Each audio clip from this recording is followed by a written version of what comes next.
성경 말씀 보겠습니다. 사도행전 28장 30절에서 31절까지입니다. 신약성경 238쪽입니다.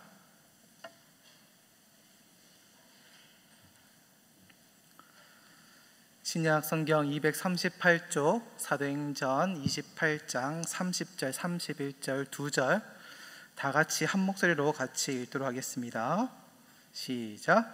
바울이 온 이태를 자기 셋집에 머물면서 자기에게 오는 사람을 다 영접하고 하나님의 나라를 전파하며 주 예수 그리스도에 관한 모든 것을 담대하게 거침없이 가르치더라.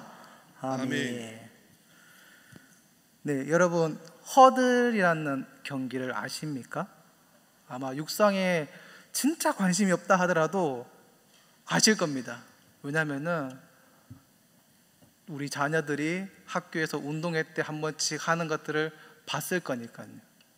무엇입니까? 장애물 경기라는 말로 얘기하는 그 경기입니다.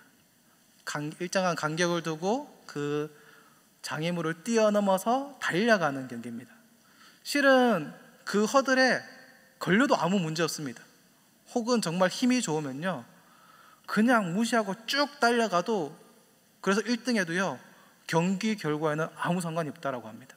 그런데 왜 그렇게 열심히 뛰어넘을까요? 뛰어넘는 것이, 안 걸리는 것이 훨씬 더 빨리 결승점에 도착할 수 있기 때문입니다.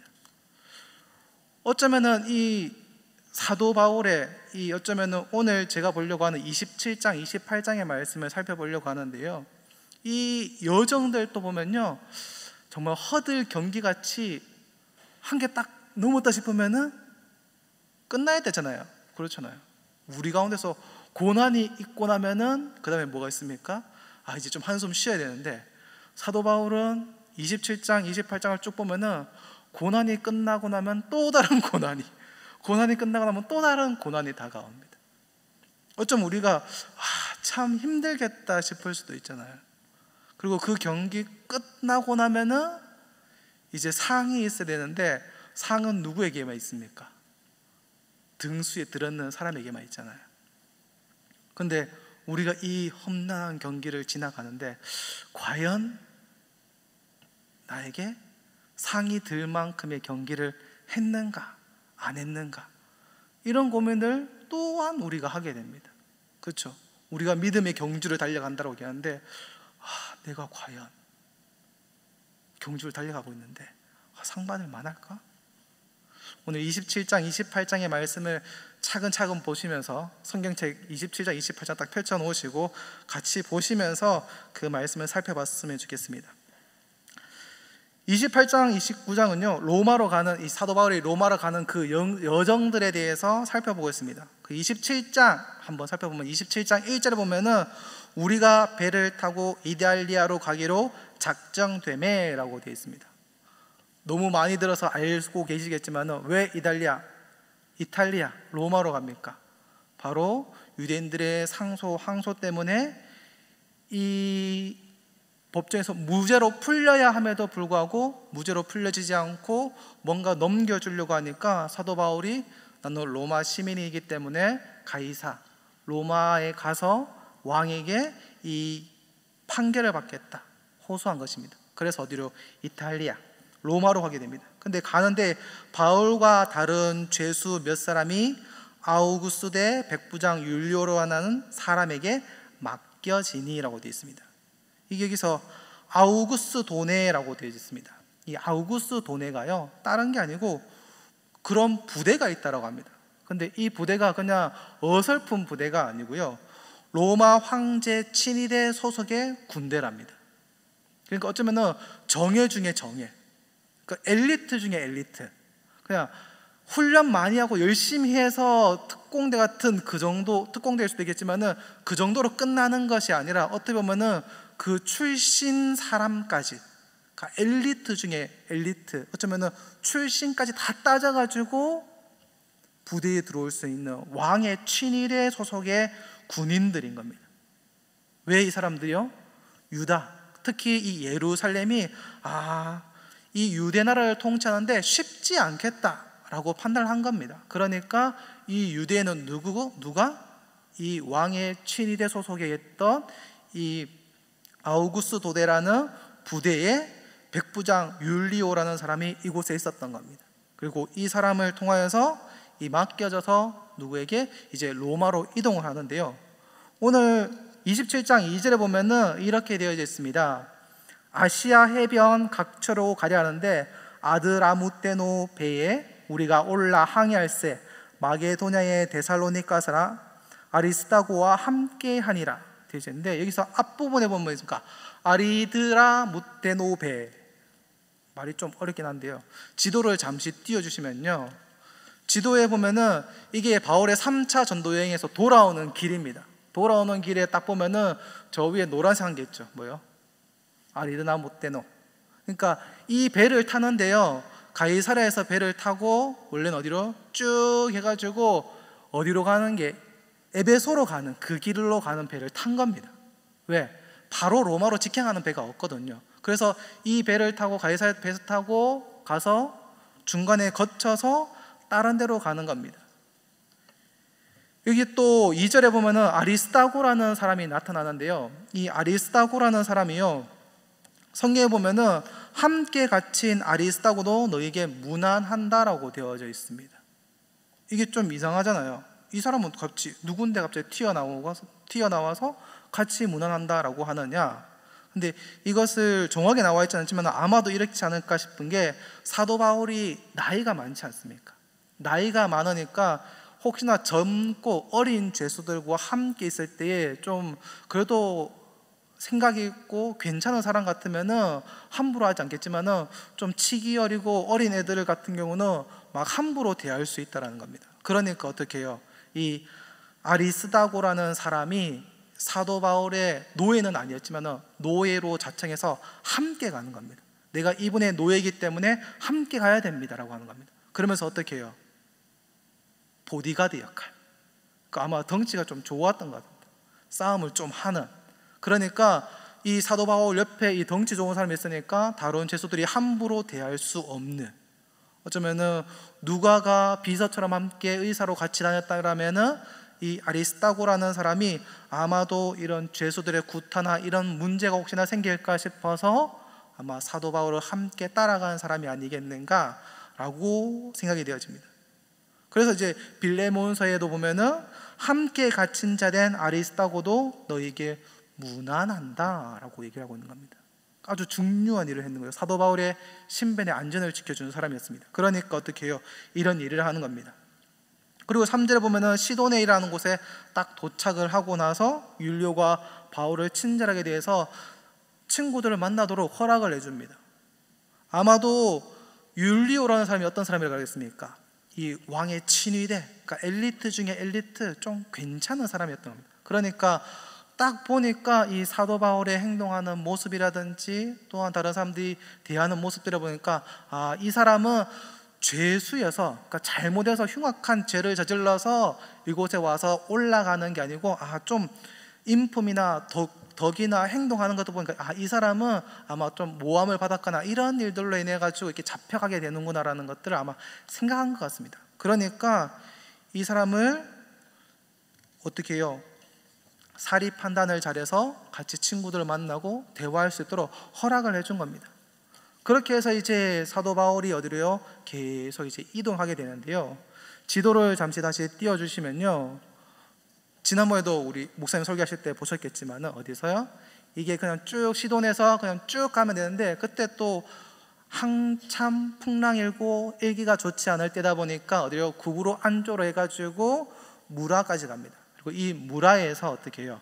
무라에서 이제 배를 갈아타는 겁니다. 왜요? 이 배를 계속 타다 보면은 어디요? 아까 제가 봤던 에베소 쪽으로 쭉 올라가는 배이기 때문에 그 배를 타지 못하고 이제 갈아타는데, 이곳에서 알렉산드리아에서 왔는 배, 그러니까 이집트 쪽에서 왔는 배가 여기 무라를 거쳐서 어디로? 로마로 가는 겁니다. 그 배를 타고 이제 다시 이동을 하는 겁니다. 쭉 이동, 6절에 나와 있는 것은 이달리아로 가려고 알렉산드리아 배를 만나서 우리에게 오게 하니라. 알렉산드리아에서 출발해서 이제 로마로 가는 그 배를 타고 이제 가는 겁니다. 그 가는데 배가 7절에 보면은 배가 더디 간다라고 얘기되어 있습니다. 왜냐면은 이 배가 범성, 그러니까 돛을 펴고 천천히 가는 배인 겁니다.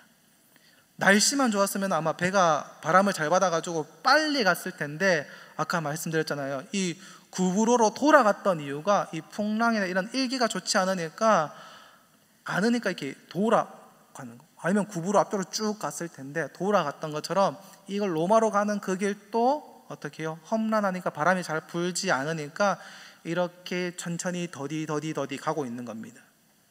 그래서 도착한 것이 어디요? 여기 지도에 나와 있는 것처럼 미항, 그레데 섬의 미항에 도착을 합니다. 근데 미항에 도착하고 보니까 작은 항구예요. 근데 이 미항까지 오는데도 되게 오래 걸렸습니다. 힘들게 왔는데 도착하고 나니까 이곳에서 지내려고 하니까 너무 작은 항이니까 큰 데로 가야겠다라고 얘기를 합니다. 그때 사도 바울이 이곳으로 가면은, 배를 타고 간다면은 도리어 더 험한 일이 벌어질 것이다. 10절에 보면은, 여러분이요, 내가 보니 이번 항해가 하물과 배만 아니라 우리 명예 생명에도 타격과 많은 손해를 끼치리라 라고 얘기합니다. 그런데 여전히 백부장은 누구의 말을 듣습니까? 바로 선장의 말을 듣습니다. 물론 생각해 보십시오. 사도 바울, 인품이 좋은 학자 같은 좋은 사람이 있지만은 그 사람이 백기를 더 잘 알겠습니까? 선장이 더 잘 알겠습니까? 당연히 선장이 잘 알죠. 근데 사도 바울도 그걸 몰랐을까요? 알고 있죠. 사도 바울도 알고 있습니다. 근데 그럼에도 불구하고 사도 바울이 그 얘기를 했다라는 거는 어떻게 해요? 백부장이 이 사람이 선장이 훨씬 더 한다는 걸 알고 있을 템에도 불구하고 왜 나에게 이런 얘기를 할까라는 것들을 한 번쯤 생각해 볼 만도 한데 어떻게 해요? 그냥 흘려드렸는 거죠. 이때까지의 상황을 봤을 때, 혹은 선주의 말을 들었을 때, 그리고 많은 사람, 선원들부터 전부 다 많은 사람들이 거기서 지내는 게 좋겠다라고 얘기하니까 어떻게 해요? 출발하는 겁니다. 그리고 처음에는 좋았습니다. 잘 갔습니다. 잘 가는데 가다가 어디요?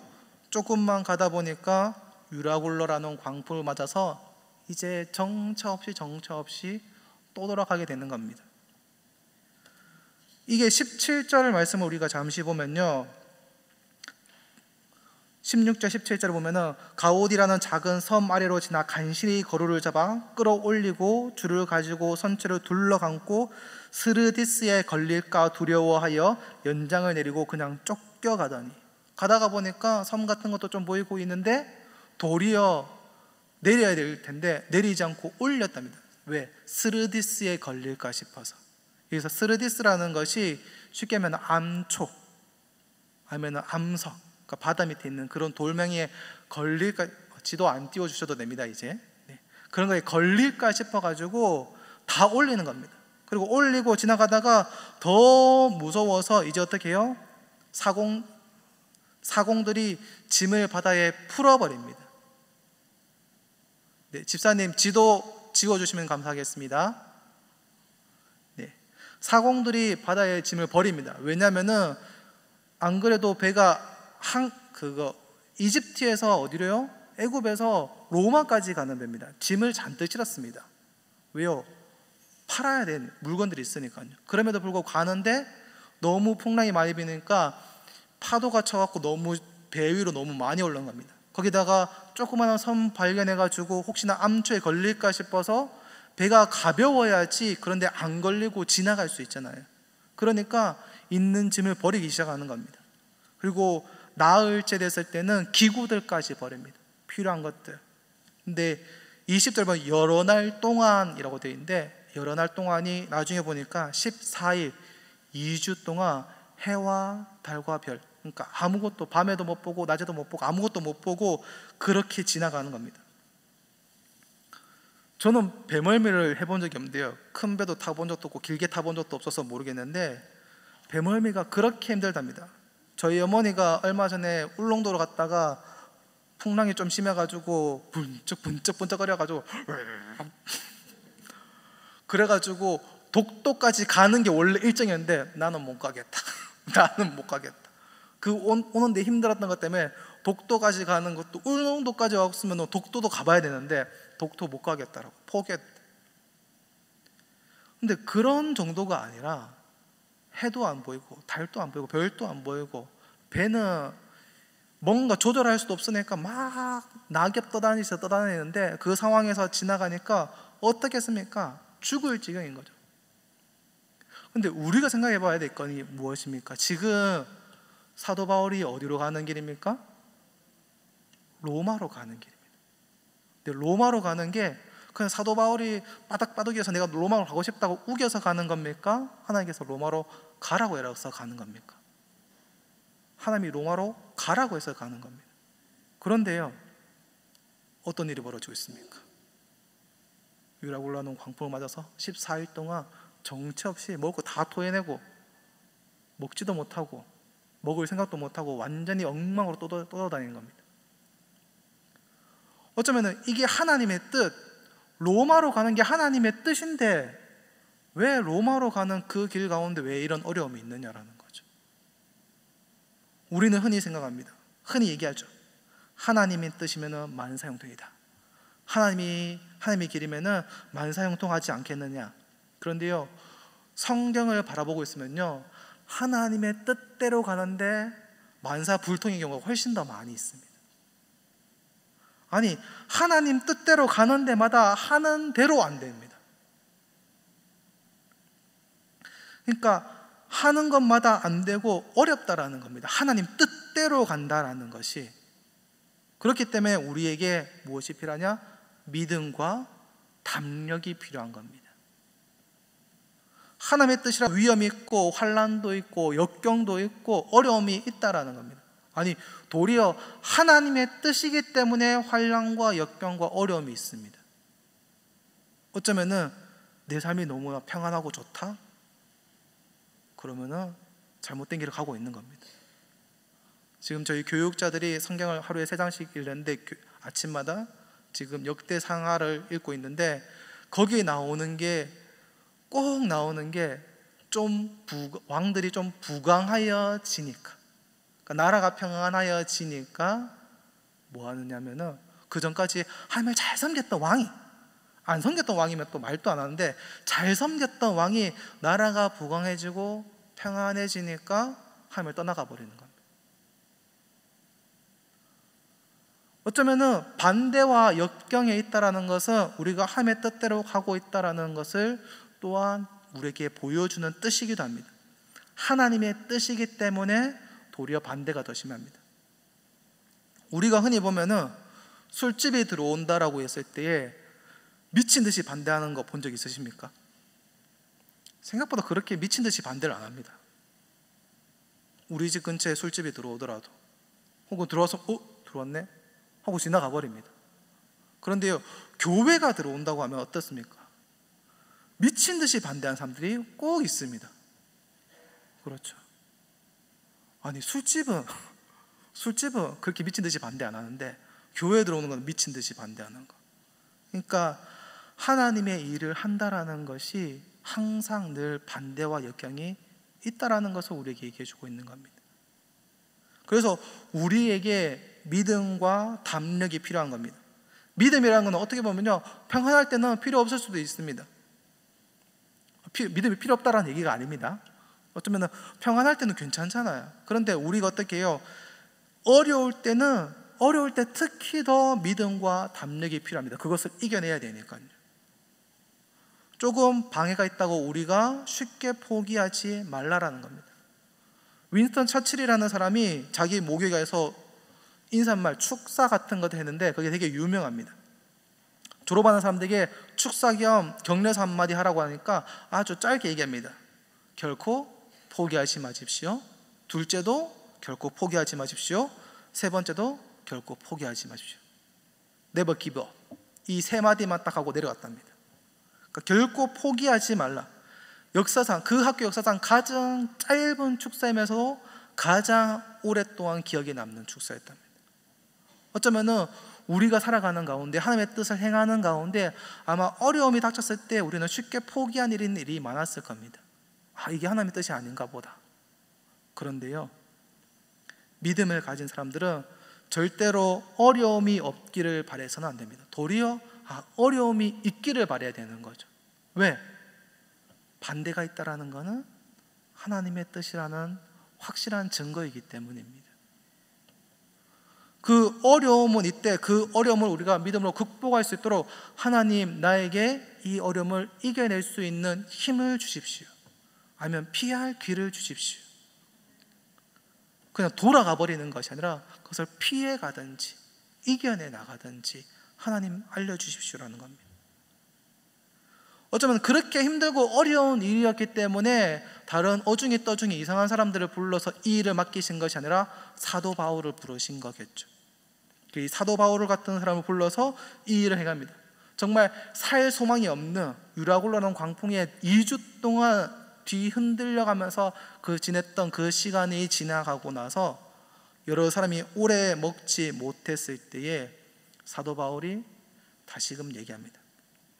22절에 내가 너희를 권하노니 이제는 안심하라. 너희 중 아무도 생명에는 아무런 손상이 없겠고 오직 배뿐이라. 23절에 보면은 내가 속한 바 곧 내가 섬기는 하나님의 사자가 어젯밤에 내 곁에 서서 말하되 바울아 두려워하지 말라. 내가 가이사 앞에 서야겠고 또 하나님께서 너와 함께 항해하는 자를 다 내게 주셨다 하셨으니 그러므로 여러분이여 안심하라. 나는 내게 말씀하신 그대로 되리라고 하나님을 믿노라. 그런즉 우리가 반드시 한 섬에 걸리리라.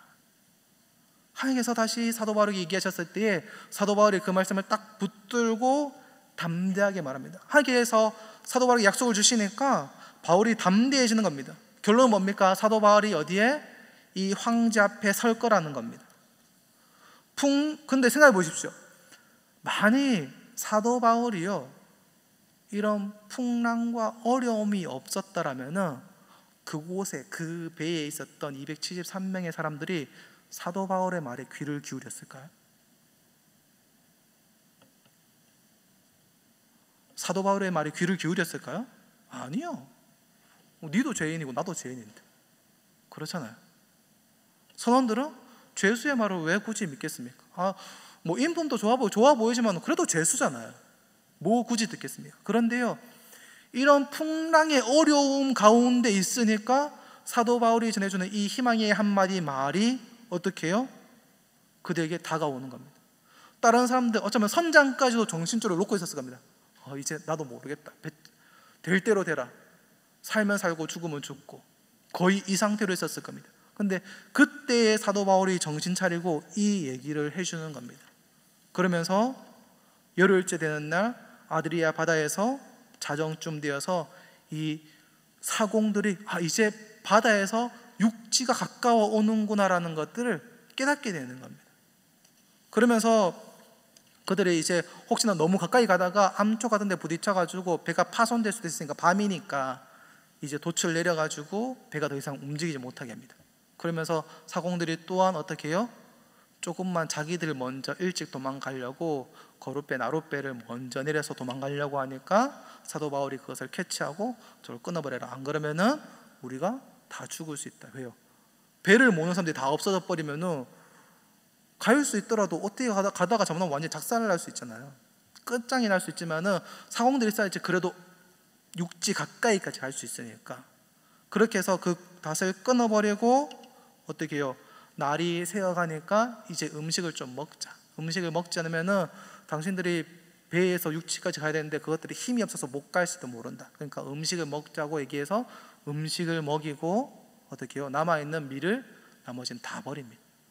그리고 그 사람들이 이제 육지를 바라보게 되고 육지 가까이 가게 됩니다. 상륙하고 구조가 됩니다. 근데 이 상륙하고 구조하는 가운데 또 백부장이 참 그래도 엘리트는 엘리트인 게 다른 사람들이 죄수들이 혹시 도망갈지 모르니까 다 죽여버리고 갑시다라고 얘기하는 겁니다. 그런데 누구 때문에? 43절에 이렇게 얘기합니다. 백부장이 바울을 구원하려 하여 그들의 뜻을 막고 헤엄칠 줄 아는 사람들을 명하여 물에 뛰어내려 먼저 육지에 가게 하고 혹시나 사도 바울이 죽을까 싶어가지고 아니다, 그냥 냅둬라, 가자. 그래서 육지로 올라가는 겁니다. 그리고 이제 28장으로 딱 넘어가면은 이 멜리데 섬에 도착하여서 이제 2절에 보면은 비도 오고 날이 차고, 또 이들이 도착했을 때가 2월쯤 됩니다. 도착했어요. 2월쯤 되니까 우리나라도 2월 되면 춥잖아요. 거기다 비까지 오니까 얼마나 춥겠습니까? 원주민들이 물에서 힘들게 올라온 사람들을 보고 아이고 불쌍하다 싶어서 불을 피워줬는데, 이 바울이 나무 한 묶음을 넣었는데 뱀이 사도 바울을 물어버린 사건이 일어납니다. 그러니까 28장 4절에 보면 이렇게 얘기합니다. 원주민들이 이 짐승이 그 손에 매달려 있음을 보고 서로 말하되 진실로 이 사람은 살인한 자로다. 바다에는 구조를 받았으나 공의가 그를 살리지 못하게 함이로다 하더니. 이게 허들을 넘고 이제 구원받았다 싶었는데 또 다른 어려움이 딱 닥치죠. 뱀이 물어버린 겁니다. 그런데 우리가 너무나 잘 알다시피 도리어 뱀에 물렸으니까 더 좋은 일이 벌어지죠. 왜요? 뱀에 물렸는데도 안 죽습니다. 독사인 걸 뻔히 아는데도 안 죽습니다. 그러니까 이 원주민들이 그는 신이다, 그러니까 사도 바울을 신이라고 얘기하는 겁니다. 그는 신이다. 그러면서 그 섬에서 가장 높은 사람이, 이 사람들 또한 그 얘기가 들리니까 오 신기한 사람이네, 그러고 또 불러서 대접하고, 또한 이 보블리오의 부친이 열병에 걸려서, 이질에 걸려서 아파하고 있으니까 사도 바울이 들어가서 기도하고 낫게 됩니다. 대접을 더 진하게 해줘. 도리어 뱀에 물렸기 때문에 이 일이 연결되어지는 겁니다. 이상한 일이죠. 어려움이 닥쳤는데 도리어 그 어려움으로 인해서 기쁨이 되는 일들. 사람들이 볼 때는 어떻습니까? 아니 전혀 이거 뭐지? 왜 이런 일이 벌어지지 싶은데요, 이게 하나님의 뜻이 아닌데 싶은데요, 도리어 하나님이 보실 때는 이게 도리어 하나님의 뜻이라는 겁니다. 역경과 환난과 위협과 핍박 이런 여러 가지 있지만은 하나님을 사랑하는 자이고 그 뜻대로 부르심을 입은 자들에게는 모든 것이 합력하여서 선을 이루느니라. 이 말씀이 사도 바울의 삶 가운데, 이 여정 가운데 그대로 이루어지고 있는 겁니다. 결국 한 4월, 5월 정도, 석 달이 지나서 봄날이 와서 배가 준비되어지고 이제 수리구사에서 레기온, 보디올 이렇게 해서 쭉 올라가서 로마로 들어가게 됩니다. 거기 16절에 보면은 우리가 로마로 들어가니 바울에게는 자기를 지키는 한 군인과 함께 따로 있게 허락하더라. 이 백부장이 허락해 주는 겁니다. 왜요? 이때가 하지 보니까 이 사도 바울은 그래도 괜찮은 사람이었다. 왜? 사도 바울이 아니었으면요, 이 멜리데 섬에서 정말 쫄좀 굶든지 좀 힘들게 지냈을 건데, 도리어 사도 바울이 치료해주고 도와주고 병 고치는 일들, 또 복음을 선포하는 일들, 그 일들 때문에 도리어 273명이 또 평안하게 잘 지내다가 오게 됐거든요. 그리고 그 사람이 하는 행동을 보니까 뭐 도망가거나 뭐 이상한 일 하거나 할 사람이 아니라는 걸 알게 되니까 다른 죄수들과 함께 있는 것이 아니라 병사 한 명을 붙여서 따로 있을 수 있게 해주는 겁니다. 아마도 이 율리우스라는 백부장도 바울과 함께 이렇게 지내면서 신앙을 가지게 된 것이 아닐까라고 생각이 되어지는 겁니다. 그러니까 별도로 이렇게 예우를 해주는 거죠. 그리고 이곳에서 유대인들을 만나서 또한 거기에 대한 해명을 하고, 내가 왜 이렇게 왔는지에 대한 해명을 하고 얘기를 하게 됩니다. 그리고 날짜를 정해서 이 유대인들과 함께 얘기하고 사람들이 많이 와서 얘기를 합니다. 23절에 보면은, 28장 23절에 보면은 그들이 날짜를 정하고 그가 유숙하는 집에 많이 오니 바울이 아침부터 저녁까지 강론하니 하나님 나라를 증언하고 모세의 율법과 선지자의 말을 가지고 예수에 대하여 권하더라. 그러니까 구약 성경을 근거해서 예수님이 참 하나님이시라는 사실에 대해서, 메시아라는 사실에 대해서 복음을 전하는 겁니다.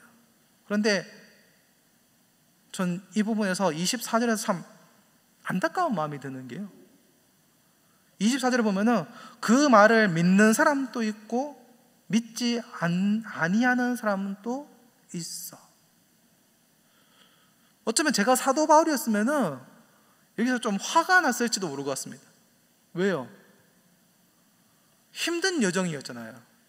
쉬운 길은 아니었습니다. 여기서 예루살렘에서부터 시작하면은 2년 갇혀져 있었던 것들, 오는 시간 6개월에서 1년, 그리고 잡혀져 있는 로마에 있는 2년의 그 시간, 거의 5년 가까이 되는 시간 동안, 그러니까 오는 데만 거의 한 3년이 걸렸는데, 이 힘들고 어렵게 어쩌면 목숨의 위협까지 당해가면서 왔는 그곳에서 하나님이 보내신 로마잖아요. 하나님이 보내신 로마면은 이 로마에서 복음을 전했을 때에 어쩌면은 사도 바울이, 아니 베드로가 전했던 것처럼 3,000명, 5,000명씩 막 회개하고 돌아오는 역사들이 일어나야 되는 거 아니에요? 이렇게 힘들게 왔는데, 이렇게 어렵게 왔는데, 그러면은 거기서 복음을 선포했을 때에 그 복음을 듣는 사람 다 돌아오는 역사들이 일어나야 될 것 같은데, 뭐라고 됩니까? 믿는 사람도 있고 믿지 않는 사람도 있고.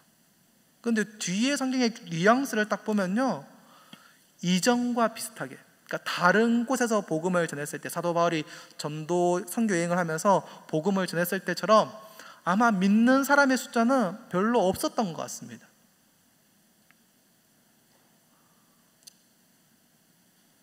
속이 답답하지 않으세요? 그러면 아니 하나님, 내가 이렇게까지 왔는데. 그런데요, 사도 바울은요 도리어 거기서 하나님의 뜻이 무엇인지 깨닫게 됩니다. 25절, 26절, 27절, 28절 제가 읽어드리겠습니다. 같이 성경 보시면서 같이 읽으면 한번 보시면 되겠습니다. 서로 맞지 아니하여 흩어질 때에 바울이 한 말로 이르되, 성령이 선지자 이사야를 통하여 너희 조상들에게 말씀하신 것이 옳도다. 일렀으되 이 백성에게 가서 말하기를, 너희가 듣기는 들어도 도무지 깨닫지 못하며 보기는 보아도 도무지 알지 못하는도다. 이 백성의 마음이 우둔하여져서 그 귀로는 둔하게 듣고 그 눈은 감았으니, 이는 눈으로 보고 귀로 듣고 마음으로 깨달아 돌아오며 내가 고쳐줄까 함이라 하였으니, 그런즉 하나님이 이 구원이 이방인에게로 보여진 줄 알라. 그것은 그것을 들으리라 하더라. 무엇입니까? 이사야가 했던 그 말씀, 너희가 듣기는 들어도 보기는 보아도 모를 거다. 왜? 닫아버릴 거다. 왜? 혹시 너희가 깨닫고 돌아오면 내가 용서해 줘야 되니까. 그러면서 하나님께서 자기 동족 유대인들이 구원받기를 정말 원했던 사람이 바로 사도 바울이었거든요. 근데 하나님의 뜻이 지금 이 유대인들에게 있는 것이 아니라 이방인에게 있구나라는 것을 깨닫고 알게 되는 겁니다. 그러면서 어떻게 해요? 이 복음을 이 유대인들이 아닌 이방인들에게 계속 선포하기 시작하는 겁니다. 많은 사람들이 얘기하지 못했을 거예요. 찾아오는 사람 많진 않았을 겁니다. 그런데요, 이 험한 길을, 어려운 일을 왔는 그 와중에 그 결과가 어쩌면은 많은 사람들이 돌아오는 일들이 아니었다라고 볼 수 있겠지만은, 아니요, 도리어 이 험난한 기간이 사도 바울이 5년 거의 예루살렘에서 잡혀져 있었던 그 시간 2년, 그리고 오는 시간 6개월에서 1년, 그리고 로마에서 2년, 합쳐서 거의 4년에서 5년 되는 그 시간 동안 사도 바울이 제대로 선교 여행할 참 복음을 전했습니까? 못 전했어요. 그렇죠? 아무것도 못했는 것 같습니다. 그런데요, 아니요, 도리어 그 시간이요, 어쩌면 사도 바울이 만날 수 없었던 높은 사람들, 그리고 죄수들, 낮은 사람들 다 복음을 전할 수 있었습니다. 근데 거기서 끝난 게 아니라요, 그 사도 바울이 이 이태, 그러니까 로마에 있었던 이 2년의 시간 동안 기록하여서 전했던 그 서신서들, 우리가 흔히 옥중서신이라고 불리워지는 에베소서, 빌립보서, 골로새서, 빌레몬서, 이 복음서들이요, 우리에게 얼마나 소중한 복음서인지 모릅니다. 왜냐하면 사도 바울이 그곳에 있으면서 그 전까지는 사도 바울이요, 예수 그리스도 금방 오신다, 곧 오신다, 약간 이런 느낌이었다라면요, 이제는 지금 내가 생각하는 그 금방 오시는 게 아니라 이 교회가 금방 오신 게 아니라 더 우리의 생각보다 더 뒤에 오실 수 있겠다는 걸 깨닫게 되고, 그렇다면 어떻게 해요? 이 교회로 복음을 전하고 많은 사람이 돌아오는 걸로 끝나는 것이 아니라 이 교회를 든든히 세워서 예수 그리스도가 오실 때까지 든든히 세워야 되겠다는 걸 깨닫게 되는 겁니다. 그러면서 이 서신서를 적으면서 집사를 세우는 거, 장로를 세우는 거, 어떻게 교회를 다스려야 되는 거, 어떻게 가르쳐야 되는 거, 이런 것들이 이 서신서 안에 그대로 녹아져 있는 겁니다. 그리고 그 서신서가 누구에게? 지금 우리에게도 전해진 겁니다. 어쩌면은 경기가 끝나고 이 힘들게 허들 경기를 넘어서 결승전 통과했는데 상을 안 주는 거예요. 왜 상을 안 줘요? 근데 여러분, 애들 운동에 가보면 아시겠지만은 경기 딱 끝나자마자 상 줍니까? 아니잖아요. 올림픽 경기 딱 끝나자마자 바로 상 줍니까? 아니잖아요. 경기 어느 정도 다 마무리되고 나면은 단상 딱 만들어가지고 상 주잖아요. 그런 것처럼 어쩌면은 사도 바울이 이 험난한 길을 겪고 딱 와서 3,000명, 5,000명 확 돌아오는 것들이 아니라 어떻게 보면은 단상이 준비되어지고 그 돌아오는 것처럼 어떻게 해요? 그 복음이 서서히 이방으로 퍼져나가는 일들이 벌어지는 겁니다. 어쩌면 우리는 그렇게 생각할 수 있을 수도 있습니다. 하나님 왜 하나님의 길을 가는데 왜 이렇습니까? 하나님 왜 이렇습니까? 어쩌면 로마로 가는 그 험난한 길을 바라보면은 하나님 너무하신 거 아닙니까? 라는 생각이 들 수 있습니다. 어쩌면 우리의 삶 가운데, 나의 삶 가운데도 그런 길을 걸어가고 있어서 하나님 너무하신 거 아닙니까? 내가 교회에 왔는데, 하나님께 예배 드리러 왔는데 왜 이런 어려움을 겪어야 되느냐고 생각할 수 있습니다. 그런데요, 내가 예배 드리러 왔기 때문에, 내가 교회에 왔기 때문에 그런 어려움을 겪는 겁니다. 겪어야 되는 겁니다. 도리어. 그리고 그 어려움을 겪고 나면 내가 원하는 때가 아닐 수 있습니다. 내가 원하는 결과가 아닐 수도 있습니다. 나는 이걸 원했는데 이게 아닐 수 있습니다. 사도 바울이 어떻게 해요? 전하고 믿는 사람은 믿고 믿지 않는 사람은 안 믿고, 그걸 보고 깨달은 게 무엇입니까? 이사야 선지자를 통하여 하셨던 말씀이 그 말씀이구나, 그게 맞는 말이구나, 다시금 한번 확인하는 겁니다. 내가 봤을 때는 아닌 것 같지만, 내가 봤을 때는 이건 뭐지 싶지만은 여기 나와 있는 것처럼 뭐라고 적혔어요? 하나님은 늘 옳습니다. 하나님은 늘 옳습니다. 내가 생각했을 때는 아닌 것 같은데? 아니요, 하나님은 늘 옳습니다. 뱀 물렸는 거? 이거 뭐야? 근데 그게 옳은 일이었다라는 거죠. 풍랑 만났는 거? 아니, 하나님의 뜻대로 갔는데 왜? 아니요, 도리어 그 풍랑 만남으로 인해서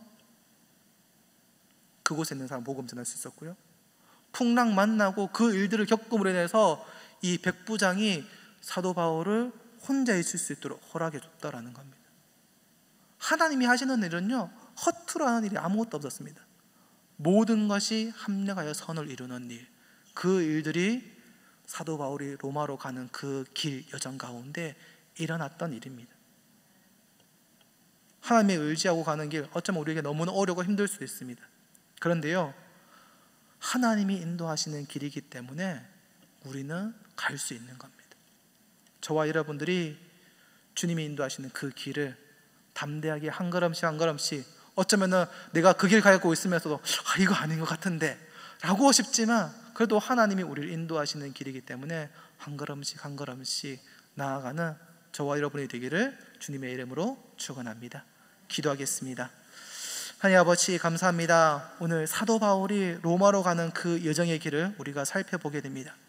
그 길이 정말 힘들고 어려운 길이었습니다. 아니, 왜 이런 일들까지 벌어지는지 좀 이해가 안 되는 부분들도 있었습니다. 하지만 그 일들이 도리어 합력하여서 모두 선을 이루었다는 사실들을 우리가 바라보게 됩니다. 어쩌면 우리의 삶 가운데서도 예수님을 믿는 것 때문에, 교회 가는 것 때문에 어쩌면 어려움을 당하고 힘든 일을 당할 수 있습니다. 하지만 하나님, 그것으로 인해서 우리가 좌절하고 포기하는 자가 아니라 결코 포기하지 아니하고 하나님이 이끄시는 그 길을 한 걸음씩 한 걸음씩 나가는 자들이 되게 하여 주옵소서. 하나님은 늘 옳습니다. 그 오르신 하나님이 인도하시는 그 길을 한 걸음씩 한 걸음씩 나가는 저와 이곳에 모여있는 우리 교회 모든 성도들이 되기를 원합니다. 예수님의 이름으로 기도합니다. 아멘.